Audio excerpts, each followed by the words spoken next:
à tous, bienvenue dans la cabane des cartes. J'ai eu envie aujourd'hui de vous faire une vidéo sur la compétition. Alors, je sais bien que ça serait chouette de vivre dans un monde où la compétition n'existe pas. Euh, c'est très bien d'essayer de favoriser un monde où la compétition ne régit pas tous les rapports humains, mais soyons réalistes, la compétition existe. Ne serait-ce que pour rencontrer quelqu'un, pour avancer dans le travail ou pour obtenir un appartement ou une maison, ou tout simplement contre soi-même pour avancer. Donc, coucou mignonne. On va regarder ensemble quel est votre rapport à la compétition. Je vous ai choisi que des fleurs rondes, je sais pas pourquoi, en vous faisant un bouquet comme on en fait beaucoup en Asie. C'est dans un bol d'eau. Euh, alors, nous avons une Rubécia. Nous avons les gaillardes, les rouges. Et nous avons toutes les petites matricaires. C'est une sorte de camomille. Voilà, donc groupe 1, la jaune, la Rubécia, je crois. Oh, c'est compliqué. Le groupe 2, les gaillardes rouges. Et groupe 3, toutes les petites matricaires. Voilà, on se retrouve tout de suite avec Mion. Coucou groupe 1. Alors, avec la Rubécia, on va regarder euh, les positifs et les négatifs en fait dans votre rapport à la compétition. Alors, les points positifs dans votre rapport à la compétition. Hop, les points négatifs. Tchouk. Et un équilibrage au milieu. Parce que c'est toujours mieux de pouvoir équilibrer un peu les choses. Oula, il y a beaucoup trop de lumière. Yeah, yeah, yeah. Oh. Non, toujours pas. Oui, peut-être. Ouais, c'est un peu mieux. Alors, je vais ajouter des cartes de l'oracle Tao pour préciser un peu tout ça. Je sais pas si vous connaissez, mais il est vraiment bien cet oracle. Alors, le positif, le négatif, l'équilibrage. Alors, en positif, qu'est-ce qu'on a pour vous? La suite et le soleil. C'est bien mon chat, t'enlèves toute la lumière. En positif, ben, vous aimez la compétition quand elle est encadrée, j'ai l'impression. C'est-à-dire dans un cadre sportif, quand il y a un principe de coopération, que les choses sont claires en fait. Quand les choses sont clairement établies, ça vous va. Vous arrivez à fonctionner et... Bon, j'ai des regards d'amour là, mon petit cœur. Ouf, oui. Donc en fait, ça vous va bien quand c'est encadré. C'est ok. Là où ça va pas. Ah, le hiérophant à l'envers. Vous aimez pas quand c'est utilisé pour classifier les gens, pour hiérarchiser. Euh, ni quand il y a un rapport, comment dire. Par exemple, l'école a peut-être pu vous poser un problème parce qu'il y avait quelqu'un qui donnait des notes avec un côté qui vous semblait peut-être des fois un peu aléatoire et un peu injuste. Et le principe même de faire un classement des personnes, euh, finalement, moi, sur leur réalisation, c'est un ressenti, hein. Je dis pas que l'école fonctionne forcément comme ça. Ça, chacun son opinion, mais votre ressenti, c'était peut-être que c'était moins un classement sur la réalisation des gens sur leur évolution, sur ce qu'ils ont fait de... ce qu'ils ont réussi que sur la personne en elle-même. En tout cas, que ça a un impact sur la personne en elle-même. Euh, C'est-à-dire que là, on juge l'effort. Ce qui est récompensé, c'est l'effort, c'est le fait d'être d'être engagé dans le jeu en acceptant les règles parce qu'elles sont clairement établies. Et là où ça ne vous va pas, c'est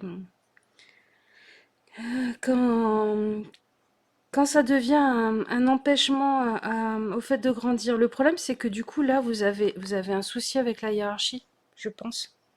Je pense que la hiérarchie, le pouvoir d'un sur plusieurs vous dérange certainement très fortement. Alors que vous aimez euh, l'aspect compétition quand il est dans le collaboratif, quand il est pour faire avancer le groupe, quand il nourrit le groupe.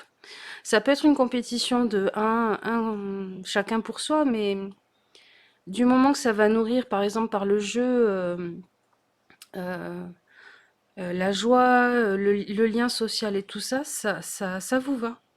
Vous y allez. Vous n'avez pas de souci de jugement sur vous, c'est le jugement sur les autres, la possibilité d'injustice qui vous dérange. Et le pouvoir de quelqu'un sur quelqu'un, mais pour les autres. J'ai l'impression que même pour vous, en fait, vous arrivez à passer outre. Des fois, vous vous en foutez, alors vous devez pas aimer la hiérarchie du tout, mais c'est plus supportable pour vous que quand c'est appliqué sur les autres. Alors, comment on peut équilibrer ça? Le 8 d'épée à l'envers. Et l'innocence. Hmm. Alors, peut-être que des fois... Ok, d'accord, je comprends ce que ça veut me dire. Peut-être que des fois, cette perception-là, c'est quelque chose que vous avez en vous, et pas tout à fait la réalité. Alors, ce que ça veut me dire, c'est que... Hop là, non, toujours pas. Peut-être que vous avez tendance des fois à vouloir sauver les autres d'une forme d'injustice parce que c'est une blessure que vous transportez en vous. Euh, et votre façon à vous d'essayer de la soigner, c'est en sauvant les autres. Donc, développer un rapport plus équilibré à la compétition, ben, c'est peut-être de communiquer plus, de demander aux gens comment ils se sentent, s'ils se sentent oppressés, jugés et tout ça. Et puis là, quand vous le vivez bien, aussi de poser la question autour de vous. Euh, Même de savoir si tout le monde a compris les règles du jeu, si tout le monde a compris euh, les tactiques possibles pour gagner. Parce qu'il y a toujours des tactiques, des trucs à comprendre.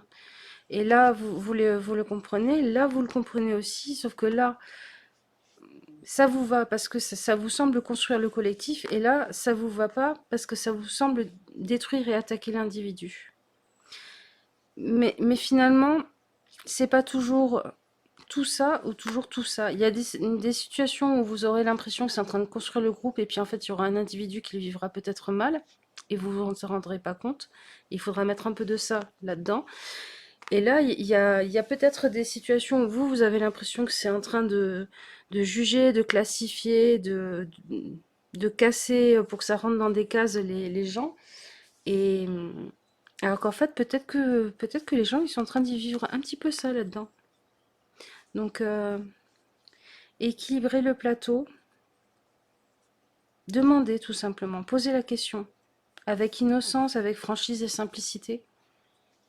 Et, euh, et peut-être que ça clarifiera le fait que votre perception du moment n'est pas tout à fait celle qui est en train de se passer, du moins pour les autres. Et à ce moment-là, ça veut dire que c'est en train de se passer pour vous comme ça. parce que vous le percevez comme ça, avec cette crainte, même si c'est pour les autres et pas pour vous. Et ça veut dire qu'il y a quelque chose à aller soigner, parce que, parce que vous vous percevez assez fort pour pas être impacté par ça. Mais du coup, votre blessure se retraduit par un syndrome de sauveur, en fait. Vous voulez sauver les autres, vous voulez protéger les autres. Et après, d'où ça vient, c'est différent pour chacun, mais peut-être une brimade quand vous avez été petit et vous avez su vous construire en contre et vous en avez développé parce que vous êtes très empathique, une inquiétude pour les autres. Et si quelqu'un d'autre s'en était pas relevé là où moi je m'en suis relevé. Et c'est un peu votre filtre de perception de la compétition en général. Voilà les amis, j'espère que ça vous aura aidé. J'espère que Petit Chat vous aura pas trop gêné. La lumière est escalée, bah, justement parce qu'il y a un chat entre la lumière et les cartes. Je vous fais des gros bisous et je vous dis à bientôt. Ciao ciao. Coucou groupe 2.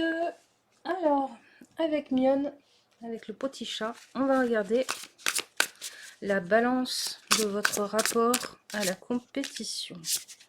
Alors, en positif, en négatif. Oui, c'est bien toi que je sens. En équilibrage. Je vais ajouter sur chacun une carte de l'oracle Tao, qui est vraiment chouette.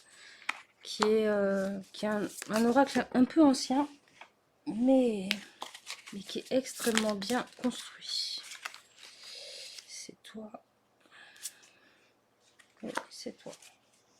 C'est toi, mais ça me dit des infos comme quoi on va pas. Je fonctionne pas forcément comme vous. Alors, en positif, on a le 2 de bâton et le rassemblement. Ok. La compétition, pour vous, c'est bien quand ça fait avancer les réflexions, les projets. Certainement que les débats d'idées, les brainstorming dans une association ou dans un couple ou avec des amis, ça vous plaît. Tant que ça va pas au conflit, à la confrontation, mais euh, il y a le côté oui, rassembleur qui vous plaît, qui vous remplit d'énergie, qui vous donne de l'allant, comme on dit. Euh, mais il faut que ça soit dans le but d'une construction commune. C'est fou, hein, vous ressemblez un peu au groupe 1 pour ça. Chaton, les gens ils voient même plus les cartes. Bon, vous verrez un chat. Ceux qui n'ont pas de miné, je vous le prête un peu. Alors, en négatif, la retraite et... Ah ben voilà, je vais les mettre là. Tchuc. En négatif, on a la retraite et le page de pentacle.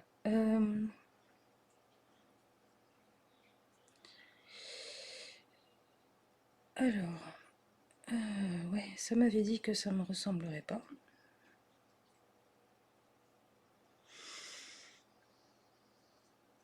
Ok. Vous aimez pas perdre en fait. Je crois que vous aimez pas perdre. Vous aimez pas perdre parce que pour vous, en fait, c'est même pas que vous aimez pas perdre, c'est que quelque chose où il y a une possibilité de perdre, de l'énergie, du temps. Je dis pas que vous êtes un mauvais perdant, hein. Ça peut se retranscrire comme ça aussi, mais je pense pas. Perdre de l'énergie, du temps, de l'argent, des ressources pour quelque chose qui finalement ne construit pas. Euh, ben vous y voyez aucun intérêt en fait. Et c'est vraiment le pendant de ça, c'est-à-dire que là, la compétition pour construire quelque chose, euh, dans le collectif, certes, mais où vous retirez quelque chose pour avancer. Et là, avoir mis du temps, de l'énergie dans quelque chose qui ne sert à rien et où vous avez perdu vos ressources, bah vous y voyez aucun intérêt en fait. Euh, c'est même pas que la compétition vous dérange ou vous dérange pas, c'est juste que c'est utile ou pas euh, pour vous dans votre vie, pour les gens qu'il y a autour de vous, pour le fonctionnement de la société, puis au-delà de ça, c'est même pas votre vision de la nature en fait. Pour vous, la nature n'est pas dans la compétition.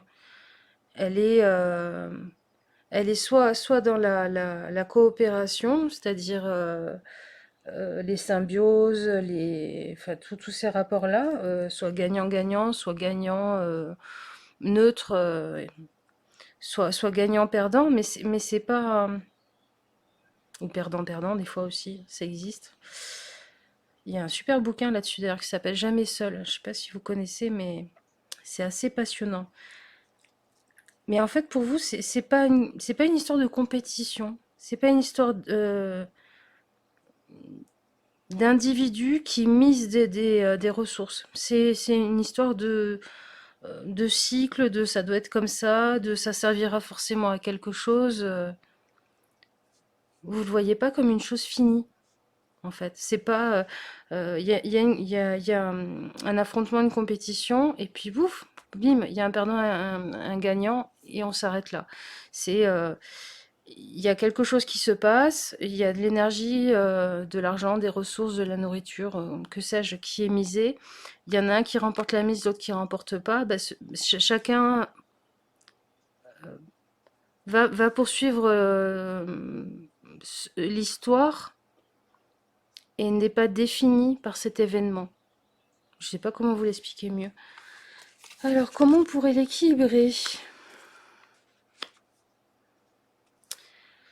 Oui, parce que le côté négatif qu'il peut y avoir là-dedans, c'est une sorte de passivité, d'imperméabilité, comment dire. Pour faire avancer sa vie, il faut quand même y voir un peu un enjeu, avoir un peu d'ambition, mais de l'ambition pas au sens forcément de devenir trader à Wall Street ou un truc comme ça, hein. De l'ambition, c'est-à-dire une envie de mettre en place des choses, des rêves. Et le souci, c'est que cette façon de voir les choses, c'est aussi une fuite, on va dire, quelque part. C'est off, la compétition n'existe pas, donc finalement, pourquoi j'agirais, pourquoi je me mettrais en route, pourquoi je me mettrais en œuvre. Et ce qui a rééquilibré là, c'est justement de faire les choses un peu par vous-même, pas forcément en ayant besoin du moteur du groupe, de l'ensemble, et en vous imposant une discipline, une rythmique dans la journée, une rythmique dans le mois, où je sais pas, par exemple, vous vous dites, ok, aujourd'hui, je remplis tel objectif, ou j'envoie tel papier, parce que là, la non-confrontation, le déni et tout, ça peut être carrément, c'est même pas une fuite, vous racontez que par exemple, bah, avec l'administration, vous n'êtes pas en conflit, et puis jusqu'au jour où vous prenez une prune, quoi. Sauf que vous allez l'expliquer par vos systèmes en vous disant, bon, bah, il y a peut-être quelqu'un qui a plus besoin de sous que moi, ça va aider dans les aides, si c'est un rappel d'impôt, par exemple, ça va aider dans les aides sociales. Vous allez le justifier, vous allez tout le temps le recycler, en fait. Pour moi, vraiment, il y a cette notion de euh, que quand vous perdez un affrontement, vous perdez dans une situation de compétition, entre guillemets, en fait, vous le recyclez en quelque chose de presque sacrificiel. C'est-à-dire, j'ai perdu, mais peut-être que l'autre, en fait, il en avait plus besoin pour remonter la pente. Et en fait, du coup, vous, vos objectifs, à part dans un collectif qui vous porte parce que bah, forcément ça court-circuite ça, c'est-à-dire ça servira peut-être plus à quelqu'un d'autre. Bah, quand vous êtes engagé dans une compétition pour un collectif, dans une construction pour un collectif, vous pouvez pas le faire fonctionner. Et en fait, il faut arriver à le faire pour vous. Ça, là, cette capacité de mise en œuvre d'idées, euh, de choix, de hiérarchisation des idées, il faut que vous arriviez à la mettre en œuvre. Même si comment dire, même si le cercle, le plateau dans lequel vous jouez, c'est ça, c'est une conscience de ça, je dis pas que ça c'est négatif. Bien sûr que ça fait partie d'un cycle, bien sûr que quand on échoue, ça sert peut-être à quelqu'un d'autre, et puis peut-être que cette énergie-là va être utilisée autrement pour vous dans votre vie et tout ça, mais ça peut pas être toute la règle du jeu. Sinon, il n'y a pas de jeu. Euh, je pense aussi qu'une solution pour vous, ça peut être de vous structurer en faisant des mind maps, euh, en mettant à plat vos envies, vos projets, et puis en les détaillant bien, les étapes qu'il faut faire, qu'est-ce qu'il faudrait faire avant, d'autres choses.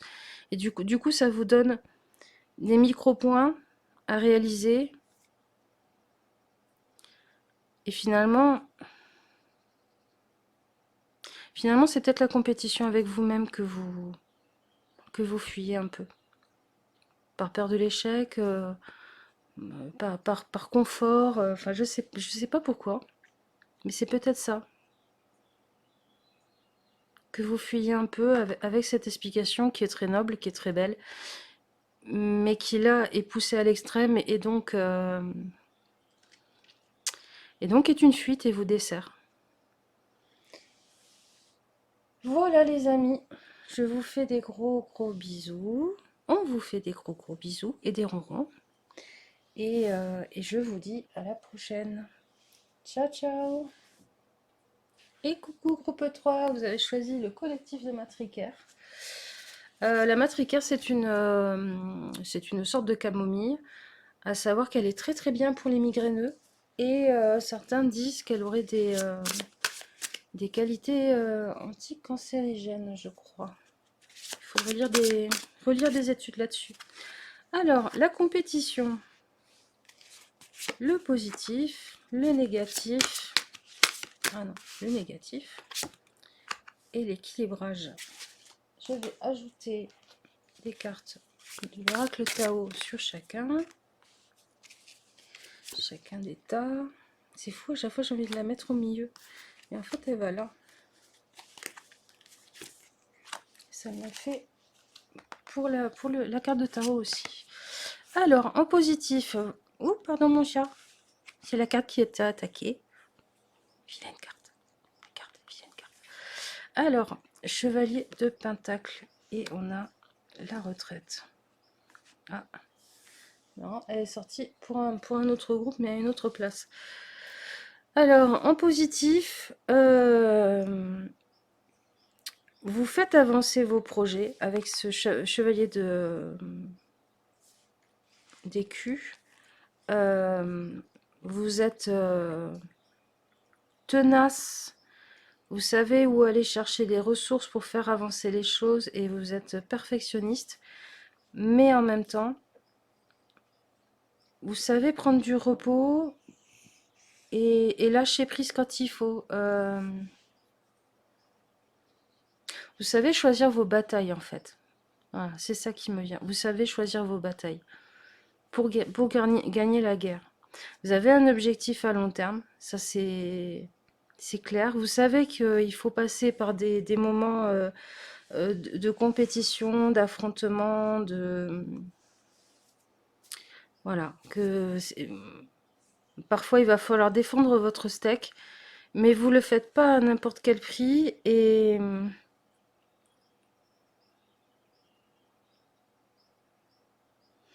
vous savez abandonner un combat même si vous y avez mis beaucoup euh, pour plus tard avoir toute l'énergie qu'il faut sur un autre point de compétition. En négatif,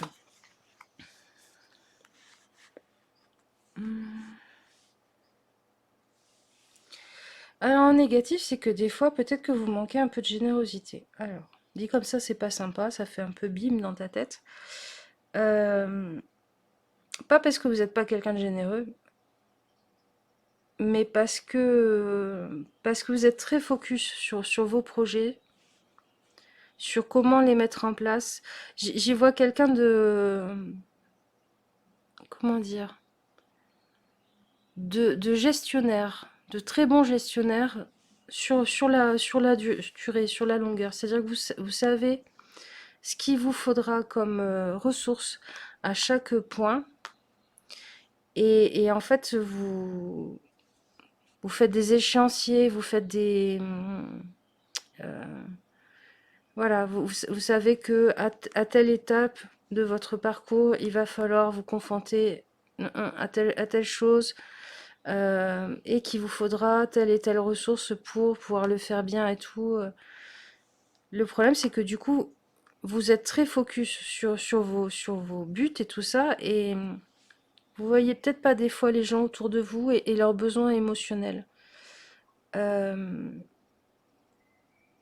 je pense que vous êtes très pragmatique et que des fois, l'émotionnel pour vous ne rentre pas en compte dans une problématique où il y a une compétition.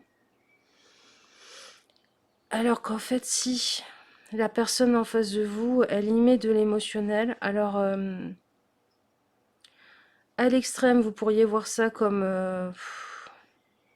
un atout pour vous parce que vous arrivez à enlever l'émotionnel de, de, de cette partie de jeu, de cet affrontement, de cette compétition.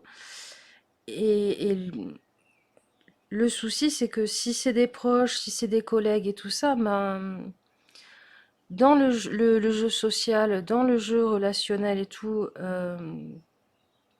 qui est une piste de musique parallèle à tout ce qui est compétition, avancer sur ses projets, tout ça, ben là-dessus, vous êtes un peu perdant et ça peut vous desservir en plus. Euh, ouais, vous manquez de patience, je pense, avec des gens aussi. Quand vous les voyez un peu immature, comme si être mature, être quelqu'un d'adulte, de responsable, c'était savoir gérer ses émotions pour vous. Et,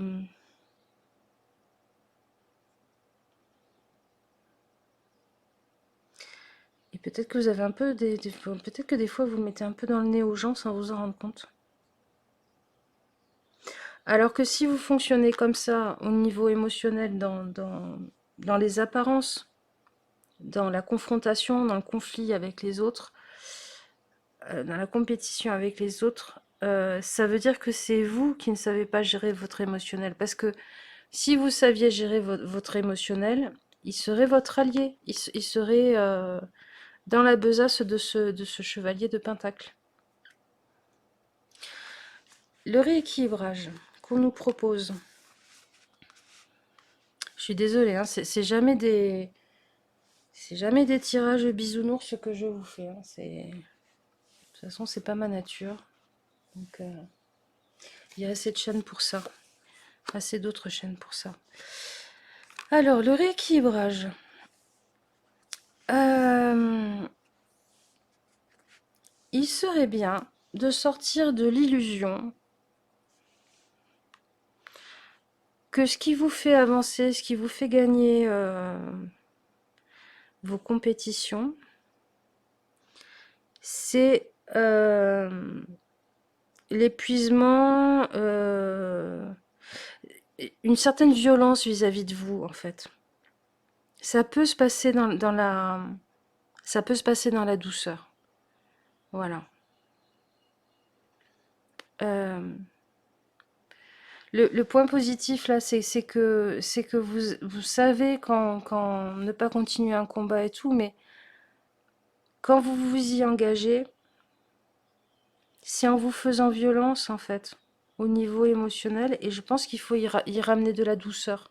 Alors de la douceur dans la compétition, ça paraît étrange, mais c'est de la douceur avec soi-même. Déjà dans la manière dont vous vous parlez intérieurement. Euh, on peut aller très loin en se disant pas des trucs pas sympas pour se motiver.